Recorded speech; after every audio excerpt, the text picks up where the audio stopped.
वालेकुम गाइस, उम्मीद करते हैं आप सब बन पे ठीक होंगे। दुआना से भी ठीक हाँ। जेड़े हस्पताल ने उन्होंने अल्लाह शिफा देवे, लंबी जिंदगी देवे, अल्लाह पाक उन्होंने सेहत दे, दुख तकलीफ अल्लाह पाक उन्होंने दुख तकलीफ तो बचावे। जुमेरात वाले दिन असी गए सी चौक आजम ते उदो असी हर टाइम माशाअल्लाह अल्लाह खैर करे ते हुण सलमान भी अपने कारोबार ते लगदे पे ने। काम भी करना मजबूरी साडी भी हैगी, काम ना करिए तो फिर काम ना करते फिर राशन वगैरह कित्थों लेना, सारी मजबूरी है, काम तो करना ही है। तो सलमान भाई ने पूछना, सलमान भाई तुसी आ गए जे?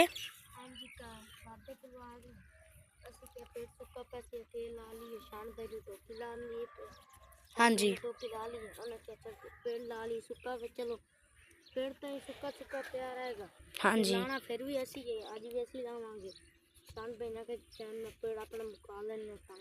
हाँ जी जो पेड़ की क्लोजिंग वो भी मट्टी हो जाएगी। हाँ जी ना पेड़ का पेड़ से हाले बनाने। हाँ जी दादे को लाया 10 दिन से सो गया घर। बड़ी नींद रोई पई सी, दोपहर सो गया सी। शान भाई ने टोका भी माशाल्लाह वेखो ला लिया, पेड़ शेड़ नहीं बनाया वेखो। ये पेड़ हटावांगे तो फिर ही कटणगे। आ वेखो इधर टोका लगा तो जगह तुसी आ वेख लो थोड़ी जी बची भी, मालका ने वेखो ना उत्थे मिट्टी नहीं लवाई। जान जो गई है तंदूर ते रोटियां लान ते लीजा बाजी ने कहा मैं बना लेनी। लीजा बाजी आज तुसी बनांदे पे? हाँ जी हाँ जी हाँ जी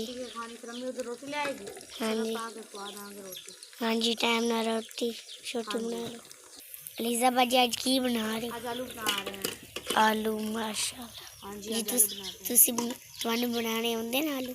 बस घट वट बनाने आउंदे ने, गुजारा ते करनी है। हाँ जी रोटी ला के मैं आप ही बना लेनी आलू। हाँ जी तुसी के मैं आप ही बना लेनी। हाँ जी प्याज वगैरह वे साड़ दिते ने, घिओ भी साड़ दिता ते मिर्चा भी साड़ दिते ने विच वेखो।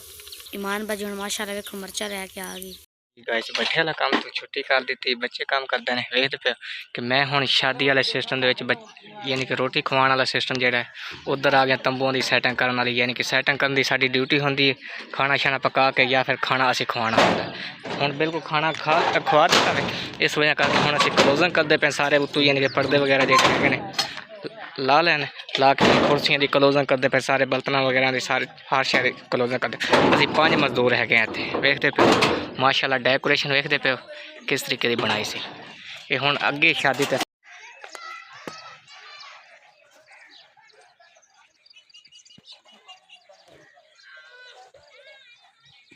शरीफ एक देख कुर्सी ते लगा पिया, देख जवान दे काम है। देख कुर्सी तो जवान लगा पे हैं, हर शा से कुंजी बैठे हैं। बहुन ट्राली दी इंतजार है, ट्राली आसी तो वाला सब ऐसो घर से तो सामान हम पहुँच रहे हैं। इतों पट के हम अगे लैके चले हैं। सामान लदना शुरू कर देते हैं, सारा सामान को लोगों करते हैं। देखते पे हम इतों पट के अगे लै जाए। अगे जाके भी रातों रात जो है ना एक होर शादी है बुकिंग कोई खड़ी, उत्थे जाके सामान हम अगे जाके लावांगे। सुबह की बारात उत्थे बैठ होगी जी। गाइस साडी गड्डी हम रवाना हो गई। वेखते पे आवे शादी वाला घर, इत्थों सामान चुक के असी लद के वेखते पे लद्या पे आवे अगे हम लैके जान डे। वेखते पे सारा गड्डी का समान उत्ते ट्राली पे ला के हुण अगे जाके अगे ला के यानी कि फिर सुबह रोटी खवांगे, फिर कल शाम पट के फिर अगे जावांगे।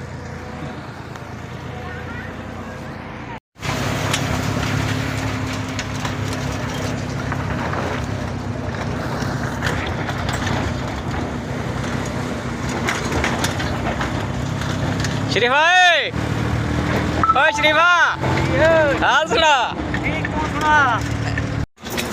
जी। गाइस देखते पे आज इतने अत का माहौल जे देखते असी बैठे हैं ट्राली के उत्ते। देखते हो ट्राली के उत्ते बह के जा रहे हैं। शादी का समान दूसरी जगह पे टेंट शेंट सैटिंग करनी में उधर जा रहे हैं।